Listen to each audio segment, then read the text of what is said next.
Hey, hockey fans, welcome to the Idiots Talk Sports podcast. We're here recapping Game 5 of the Stanley Cup Finals, in which the Washington Capitals defeat the Vegas Golden Knights by a score of 4-3 to take 4 straight games in a 4-1 Stanley Cup Finals, in which a lot of firsts took place. We had the first Australian, number 1 in the NHL, to score a playoff point to win the Stanley Cup in Nathan Walker, the first Dane in Lars Eller to win the Stanley Cup, the first guy in Jay Beagle to win all 3 major North American titles, the Kelly, the Calder, and the Stanley, the first Russian captain to lift the cup. Really an amazing series, an amazing playoff. Eric, what'd you think of, in hindsight, how'd the Washington Capitals look down the stretch? They look great all playoffs long. You know, they won the big games when they needed to win. All their players and their big-name guys stepped up and got the job done. And, you know, going into talking about the Vegas-Washington series here, I actually thought Game 5 was maybe Vegas's best game they had played. They played well in Game 1. Yeah. They got a lot of chances.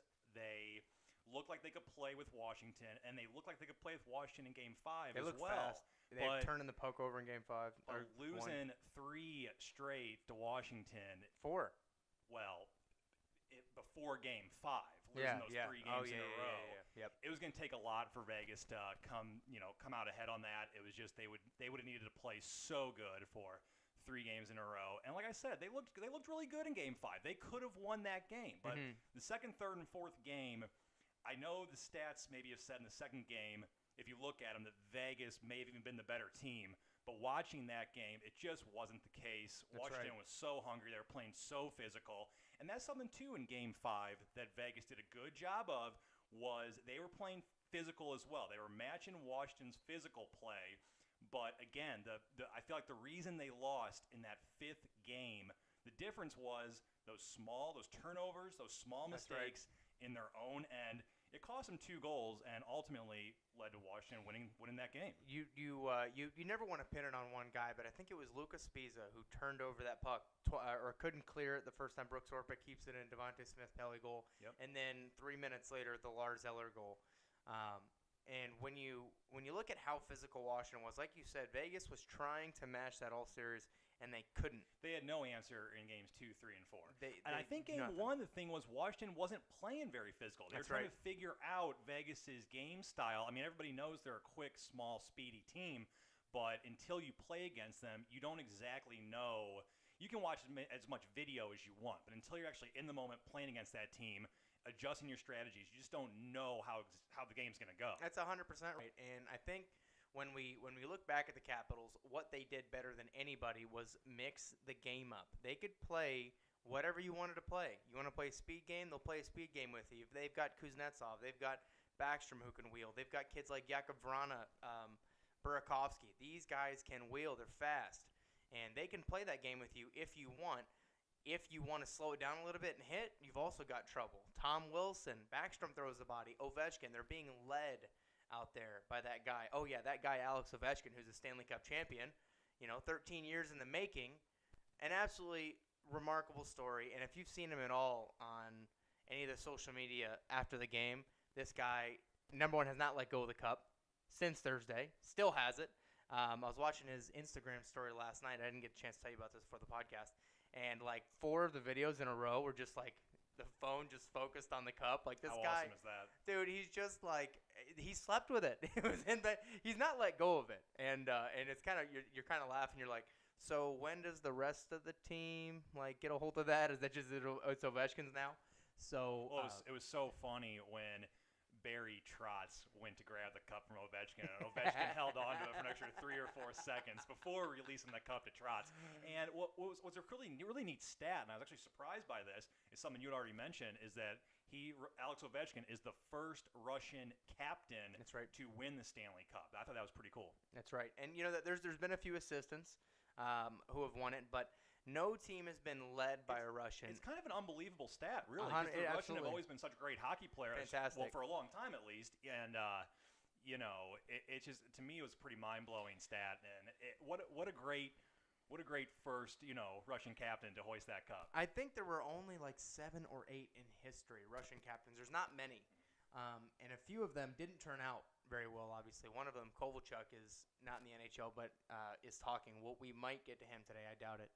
But to a couple Exciting to see him come back, wouldn't it? It really would be. And the other day I had a fleeting thought, how cool would it be if he came back for a year and $1 million with the Capitals? Just scary. Win a cup real quick. That's scary. Ovechkin maybe will talk him into it. You never know. Let's get him in St. Louis Blues uniform. Come on, let's do it. Tarasenko needs him.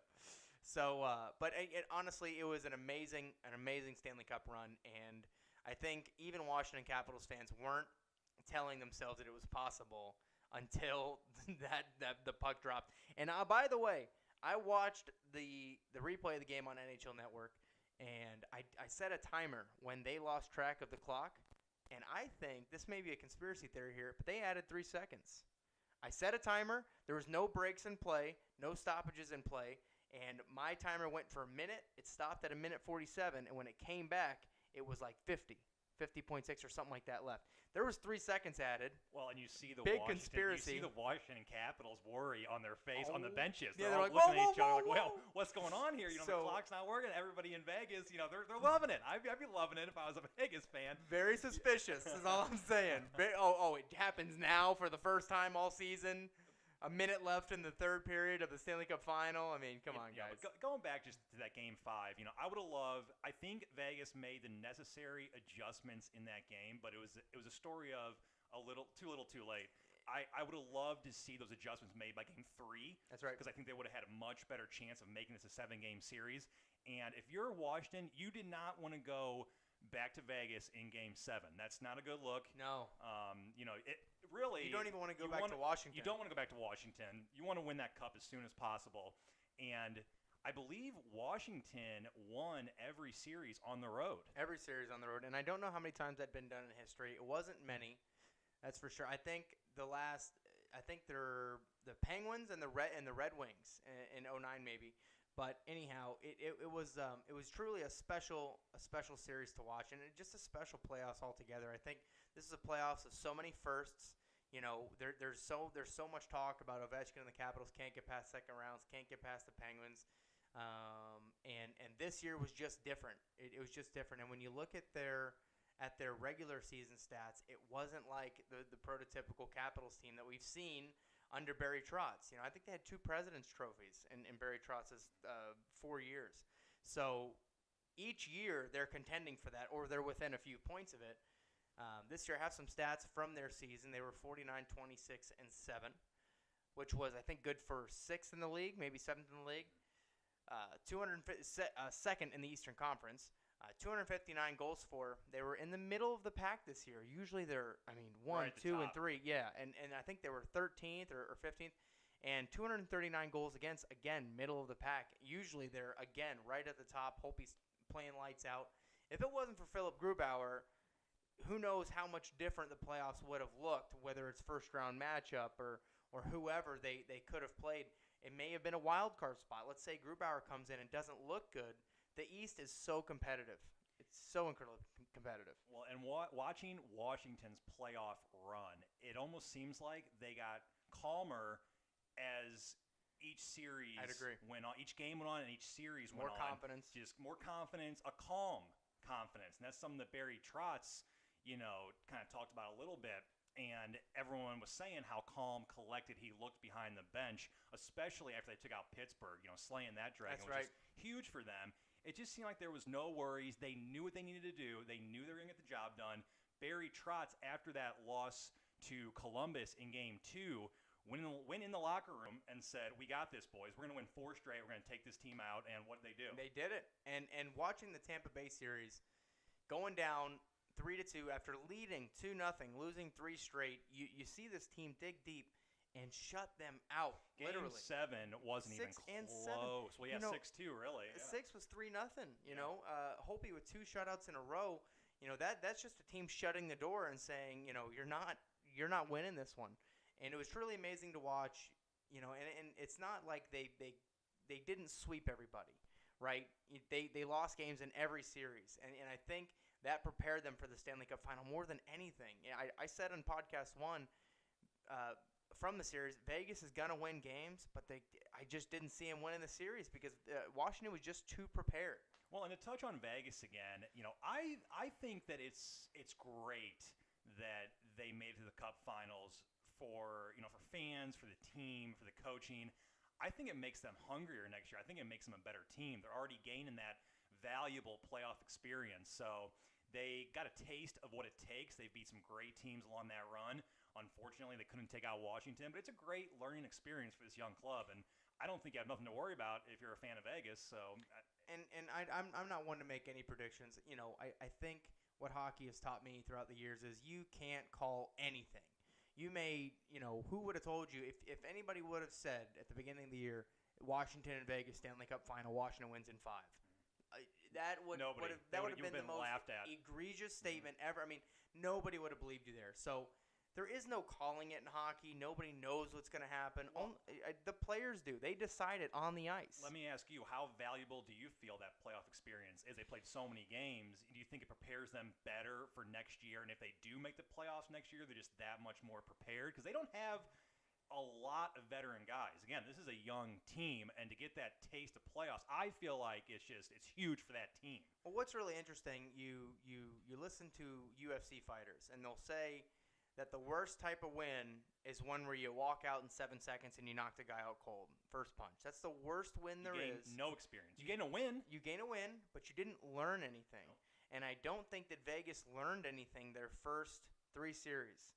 They had no adversity. No adversity. The best fight to have is a 3-round war in which you lose in a split decision. That's the most lessons.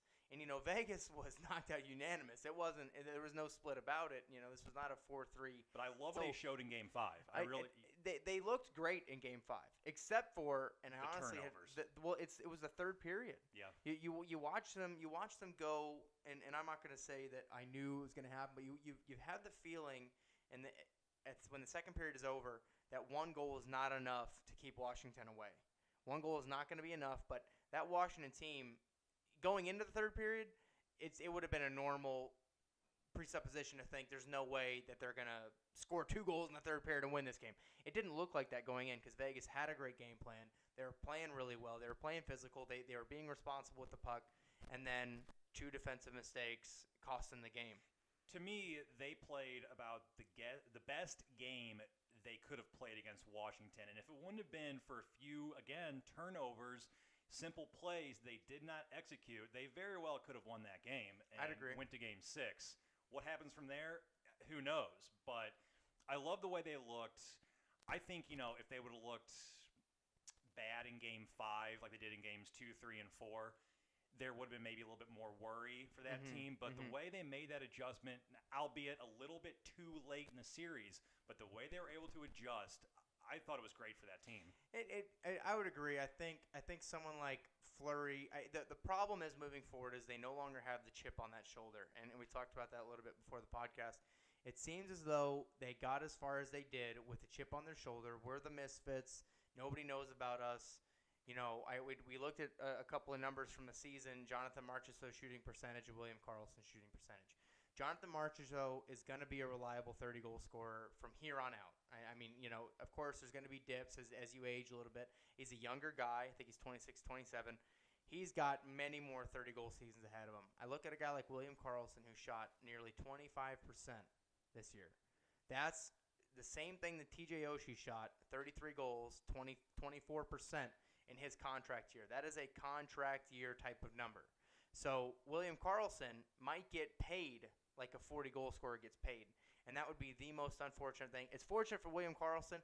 I mean, it'd be awesome for William Karlsson. I mean, don't let me take money out of the guy's pocket, but I don't think we're ever going to see another 40-goal season from him. And that's not to say that he's not talented, but shooting 25% is not sustainable. You look at a guy like Ovechkin's numbers, 15% is a great year. If you score 15 out of every 100 shots you take, you're going to be a reliable 30-goal, 40-goal guy. The thing I will say that is scary when it comes to this Vegas team, in a good way, if you're a fan of Vegas, to me this is scary, is the fact that these guys may be more than 30-goal scorers, and I say that only because this team most of these guys have never played together. This is their first year playing together. So they're still trying to get used.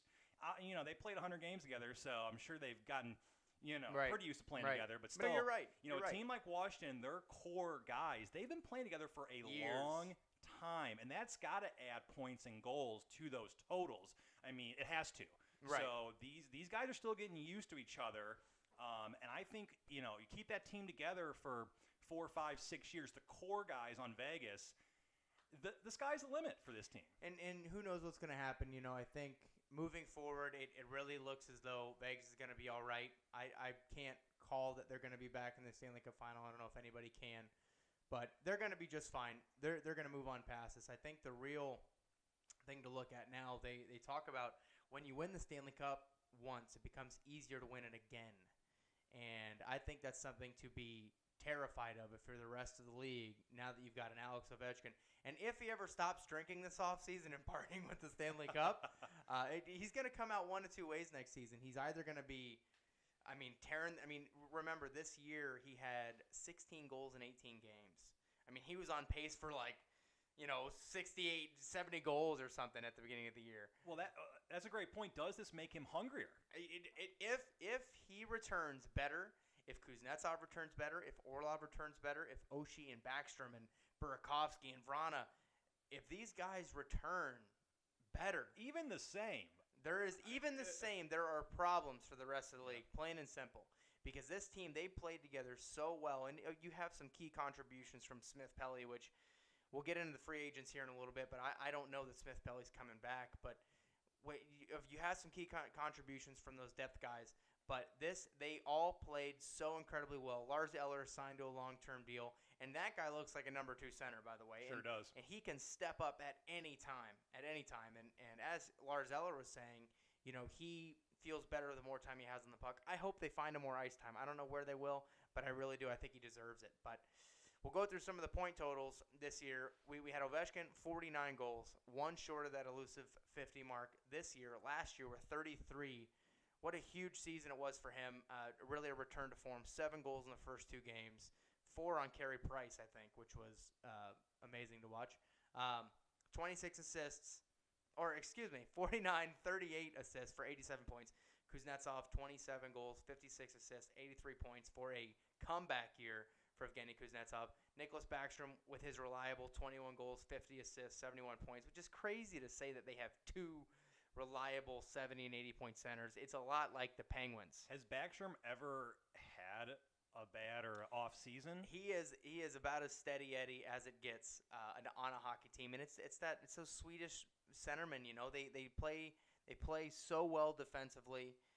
He can kill penalties. He can be on the power play. He does it all. And such a great team guy. Such a great team guy, and to watch not only Ovechkin, nobody's talking about Nicholas Backstrom, who's been there almost from the beginning. Well, and Ovi passed the cup to him first. Right. First guy he passed the cup to. Right to him, and the pictures of them two raising that cup together, that is the coolest thing. I think everybody's talking about Kuznetsov, but the real... Rightfully so, but the real bromance is Ovechkin and Backstrom, right? Yeah, they've been playing together longer. And when Kuznetsov goes out and Backstrom comes in, Ovechkin has... It's not 1 and 2, it's 1 and 1A. These guys are not... Well, like you had mentioned with Eller. Could Eller even be a first line Eller's somewhere? 1B. I think Eller could be a first line center somewhere. But you never know. I don't know if he's going to get the opportunity. Sure. He's signed up to a $3.5 million deal. I hope he's still happy with it. He just won the Stanley Cup. I'm sure he's going to be fine. The center depth is just unreal on that team. It really is. And Jay Beagle, I guess we'll dive right into the free agents here. We can talk about Jay Beagle for a second. Unrestricted free agent. He's that depth centerman that the Capitals have. He's played his entire career with the Hershey Bears, the Capitals. So need to come back. You have to have those 4 centers. I don't know who else would even be shopping for Jay Beagle services, but he's a penalty-killing center, extremely defensive, responsible defensively, and just a great guy who's going to win 60% of the faceoffs he takes. Jay Beagle, huge free agent. John Carlson led the league in defensive points with 68 points, I believe, 15 goals, 53 assists for 68 points. and nobody considered him for the Norris, by the way, which I just don't understand. He looked better than all those other guys. Hedman was out for a little bit with an injury. I get it, he missed a couple games, but in looking back, when it's Carlson versus Hedman in the Eastern Conference Final, Hedman looked great out there. I can't take it from him, but I mean, John Carlson is either going to get a huge payday with somebody, or maybe take a little hometown discount with the Washington Capitals. John Carlson knows Washington's system in and out. That's he knows it so well. And, if this guy wants more cups, you got to believe he needs to stay with Washington. He just knows the system. They work so well together. Him, Ovechkin, just all the forwards out there. The power play, that goal he scored, I forget which game it was, where he swapped spots with Ovechkin and one timed it in the back of the net. It was awesome to see that. It was the so game organic. Game four. Game four. Okay. And I think if you're Washington, you have to get that guy signed. You got to do whatever it takes to get him signed. It'd be foolish not to if you're going for more cups, which I'm sure they are. If you're Washington, you're really hoping that the salary cap goes all the way up to $82 million. It's either going to be 80 or 82. You need every penny you can get here, and all of it, believe me, is going to John Carlson. Whatever extra that comes of it is going to that guy John Carlson, rightfully so. Because when you look at a guy like Hedman making $9.5 million, what does that make John Carlson worth? If you were to go to a team that had all the money, is he an $8 or $9 million defender? Well, and it comes down to how valuable Hedman is to Tampa and how valuable Carlson is to Washington. Carlson's a right shot defender. It's the most coveted position in the league. There are so few right shot defenders that do it as well. We look at Erik Karlsson, right shot, Drew Doughty, right shot. These guys, John Carlson is up there with those guys. I'm not going to say he's exactly as an Erik Karlsson is, but a tremendous talent and one that needs to come back. Tom Wilson, restricted free agent. How much money does he make? He just got off making $2 million a year. What is Tom Wilson worth? Is he a $6 million, $7 million player? Washington has a history of paying. I mean, TJ Oshie is $5.75. Does Wilson match that? Well, to touch on Tom Wilson a little bit here, it's rare in today's NHL to see that kind of talent from an enforcer type player. He can do everything out there. He lays the body, but he just toe dragged on your defender, and now he put it in the back of the net. Exactly. And it's something that, like I said, it's just so rare to see in today's game. He's that kind of player every team wishes they had, and because there's just not that many like him. He looks a lot like a prime Milan Lucic with a lot more upside. Yeah. He was a number 16 overall first-round pick from the Washington Capitals. They knew he had the talent. By the way, what is that guy, Milan Lucic, making? Yikes. Yeah, right? Lucic is making $7 million, I believe. So is Tom Wilson worth that kind of money? If he is, the Capitals can't pay him. I don't think, because you can't sign Carlson and Wilson to those contracts. If you're the Capitals, you got to give the nod to Carlson there. I mean, Wilson and Carlson both mean so much to this team. Wilson will re-sign. It's just really, what is his number, and does he leave it open for them to sign other guys? That's my big question. Well, do the Caps have the space to sign both those guys? They could sign those two and nobody else, and be, if they signed them, I think we worked it out on the paper there. If they gave John Carlson 8 and Tom Wilson 6, I think they had like $2 million of cap, which is not enough. So do both those guys take discounts? 7 for Carlson, 5 for Wilson, 4.5 for Wilson. Do they take those discounts to let them sign more? I would hope yes, just to see this team perhaps go on the run that they've deserved. And those core group of guys seem so close that I think if you're a Capitals fan, you really hope they just maybe take a little less money there. The discount, that's right. And, go for another cup. And let's talk about this guy for a minute. He's probably going to be a starter next year somewhere if the Caps don't re-sign him, is Phillip Grubauer. Phillip Grubauer is one of the most underrated goaltenders in the NHL, and I think we touched on this at the beginning of the podcast. If it wasn't for Grubauer, they don't make it to the playoffs, potentially.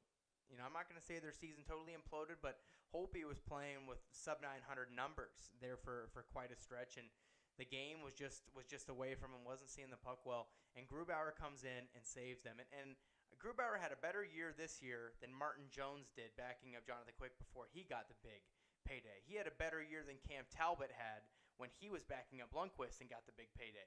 So who pays Grubauer next, and what do the Capitals get in return? Well, it's like what he's done this year. He deserves to start somewhere. Absolutely. I don't think you can keep this guy on the bench for 50 games a season. It's just not fair to him. That's right. He proved his worth this year, and I think he's going to continue to do so. It's going to be interesting to see where he ends up. I think he's going to be a great starting goalie for whoever gets him. I just can't see Washington re-signing him as a backup. They just signed Ilya Samsonov to an entry level. They've got the Phoenix Copley kid whose name will be on the cup, although he did not start a game this year. Phoenix Copley is incredibly talented. The Capitals have always had goaltenders. You think of Kolzig back in the day. I mean, they've never had a shortage. Jose Theodore way back in the day. Yaroslav Halak got to start with the Cap. I mean, they've always had a very strong goaltending core. And you look at who they have coming up. I think Grubauer goes. I wonder what they fetch for him, just for the right to sign him. Right. That's how an RFA works. Does somebody give him a late first round, a second, and maybe a mid-level prospect? And who's gonna pay for him too? Michael Kempny, who had an amazing postseason, a really great down the stretch, was a deadline acquisition. They paid a third-round pick for him. He's an unrestricted free agent. He's either getting paid somewhere, $3, $4, $5 million, or he's coming back for a discount. I don't know that he's coming back. I think they're going to let him fly. I don't know that Michael Kempny is going to be a great, reliable $5 million defender, but who pays him? Somebody might pay him, and that's what you get a lot. We'll talk about playoff performers. Devontae Smith-Pelly, matching his goal totals. 7 goals in the playoffs. In every single one of them, we talked about this, was huge. There were no small goals. None out of those 7 goals was a small goal for it. They all meant something. Okay, and every goal means something in the playoffs. Sure. But the goals he was scoring were so timely. In the moment. They were game-winning. How many game-winning goals did he have? They were either game-winning or, nobody talks about the importance of 2-1 game scoring that third goal. That one is huge. Perhaps more than the go up by 1 goal is the go up by 2 because it's the dagger. Smith-Pelly had so many daggers. Well, what was amazing was his finish around the net. That's right. Finesse behind what he was doing, which I didn't realize he had that in the bag, but some of those plays, like going back to Game 5, that goal he scored where he it was, a little bit off the ice, the puck was, and he kind of hit it with his skate over to his stick, falling, and wrapped it around Fleury for the goal. It was... The game before, the same move. Off the skate, tucks it with a beautiful finish. That's right. Just something about the finish. And someone is either going to pay him or someone will pay him. But at the end of the day, who knows? Nick Bonino got paid, right, as a playoff performer, and that didn't work out very well for Nashville. So you've got to be a little – I think teams have got to be a little cautious when it comes to someone like DSP. He's going to come up big in those moments. But who knows what's going to happen with Devontae Smith. I don't think he comes back to the Capitals. He is an unrestricted free agent. He came in on a 2-way deal this year. Who knows where he's going to go, but he's going to fetch $3 or $4 million somewhere, I would say. And who knows how that turns out for him, quite frankly. I don't think Alex Chason is coming back. I don't think Jakub Jerabek is coming back. Madison Bowie, who's an RFA, he's likely going to sign a bridge deal or a 2-year deal, maybe a 3-year deal. Small, $1 million, $1.5 million just to get him in a real opportunity at the big show. He's a left shot defender. He's going to play maybe where Michael Kempny filled in. Juice. How good did Christian Juice look? 170 pounds, small kid. I will say Game 5 was not his best game, though. Takes that, not a penalty, but it was the David Perron goal, pushes him in the net. He kind of got pushed around a little bit. He did. But he's 170 pounds. He held his own out there. If he puts on 15, 20 pounds this offseason, he's incredibly smart. He plays the game heads up. He plays the game smart, makes the right passes, and he's super young. Yep. Son of Parajuice, who was, I think, a longtime Ranger. But Juice definitely has a huge upside, and it was so awesome to see a kid like that get this experience. Well, like you said, if he puts on 20 pounds, how scary is he? I mean, he held his own out there for being 170 pounds. Right. Guys that were 210 were barely shoving him around out there. Right. So he didn't look as bad as I think a lot of people were thinking going in, and you kind of want to see the young guys get a chance. They always have to, and Madison Bowie might get that chance next year. Well, and for these younger guys, you wonder how much of it was the momentum That's right. of the situation, too. So it'll be interesting to see how these guys play beginning of next season and down the stretch of the regular season when you don't always have that momentum. That's true, and the regular season is such a different beast. And that's always they always talk about just get to the playoffs. It doesn't really matter how you look. I think the Capitals proved that. Well, I believe it was Daryl Sutter after the Kings won. I think it was their second cup within 3 years. He had said, I don't care if we barely squeak into the playoffs. When playoffs come, that's when we start playing. Right. And Daryl Sutter, I need to mention Barry Trotz, perhaps the most important free agent of all of the Capitals. Barry Trotz, in his 19th NHL season, wins a Stanley Cup. 6th NHL coach to record 700 wins. Second among active coaches in wins, with Hitchcock being ahead of him, but he's retired, we think. First coach of the Nashville Predators, spent 15 years there. Won the Jack Adams Award in 15-16. I mean, this guy's got a resume. What has this guy done? He's done it all. And what's really interesting, you mentioned Daryl Sutter. Trots also has a son with Down syndrome. Daryl Sutter does as well. What does that? There's got to be something there said about what these men can do with perspective. The perspective that they have, what they are able to do with a group of guys with challenges like that in their personal lives. And I didn't know Barry Trotz had a son with Down syndrome, and I see him on the ice, and I'm like, this is like Daryl Sutter, and it's just a story you love. I mean, it's a story about patience, because a child with special needs has got to be incredibly challenging for a family and that child. So to see these guys be able to lead a team with that knowledge is really it's amazing. Well, what's so great, what we saw with Barry Trotz, especially during the playoffs, is he can kind of cut up with his guys a little bit. He can laugh here and there. He can do the lap in practice, the hot lap. But he also knows when to be serious. He knows when to be relaxed. He knows when to be serious. He did everything right. He was so calm throughout the playoffs. You see this, noticeably. You calm. see this guy. He doesn't Tortorella ever. He never goes full Tortorella. He's just so level-headed out there. He never makes the wrong decision. He never upsets his club. And I don't mean, a lot of times when a coach loses his marbles, his club gets upset. They get a little derailed. Well, and how valuable is that? Like you just said, he's so calm, so collected. You can tell he talks to his team with a lot of respect. And if you're a player on Washington, how does that elevate your game? That's right. And, 2 words. Really, we can sum this whole thing up 2 words. Babcock money. Babcock money, Babcock money. He's going to get paid, and I really think that he did say in the post-game presser, he was asked, is there a future with the club you just won the cup with? And he said, for sure. He didn't say that he's returning as a coach. So who knows? Well, he said, give me a few days to enjoy this cup. Yeah. Let me see my family. Let me enjoy it. Let me have this moment, to myself, my team, my family, and then we'll talk about it. That's right. And really, he's such a class act. Barry Trotz is such a character guy, a guy that everybody loves. You never hear a bad word about him. How can you not like seeing that guy lift the cup? That's right. And it's truly it's a. And by the way, he's been hit by pucks more often than I've ever seen a coach get hit by pucks. The one he took this year, as he's falling down, wincing in pain, I was just like, my goodness, that guy's tough. The one off the head last year in Toronto, he had the welt on his forehead for the next. You got to feel for games. the guy. It's a little funny when you see it, but you got to feel for him. He's a tough guy, tough customer. He is a tough guy, and just so deserving of everything that Talking happened. about coaches real quick, what about Gerard Gallant? Do you think he's going to win? He's going to win the He ought to win the Jack Adams. He ought to win the Jack Adams. What he did this year with that group of literal misfits was something to just be amazed at. And he's another coach, another guy that he has that that demeanor about him where he's a little lighthearted. He keeps it fun out there.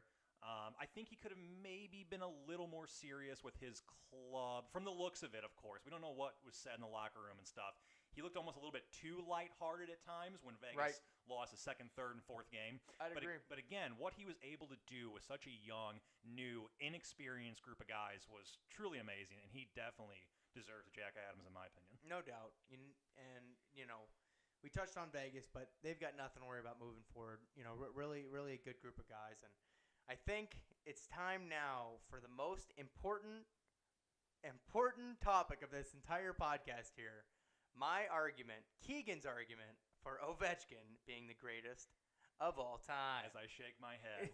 Eric does not agree with me here, but we laughingly came up with a new stat here called the Corgi stat, right? You've got Corsi numbers, Corsi for, Corsi against. Well, this is hits and points combined. So Alex Ovechkin has 1,100 and something points. I can't see the notebook from here. But this man, okay, thank you, 1,122 points. Crosby, 1,116 points. Malkin, 930 points. Gretzky, 2,857 points. You're going to say, look, why Gretzky shouldn't even be on. Listen, Ovechkin had 2,261 hits in his career. 2,261. Crosby, 613. Malkin, 426. I don't think Crosby ever threw a check in his entire career. So what that comes out to is this stat here, Ovechkin, 3,383 Corgi. We're going to call it. He's the greatest of all time. When you say Crosby hasn't thrown a hit, I think he's thrown more than Gretzky. Well, no. Well, Crosby 613 hits with a stat here, the Corgi stat of 1,729. Ovechkin has doubled him. It's double. Malkin, 1,356.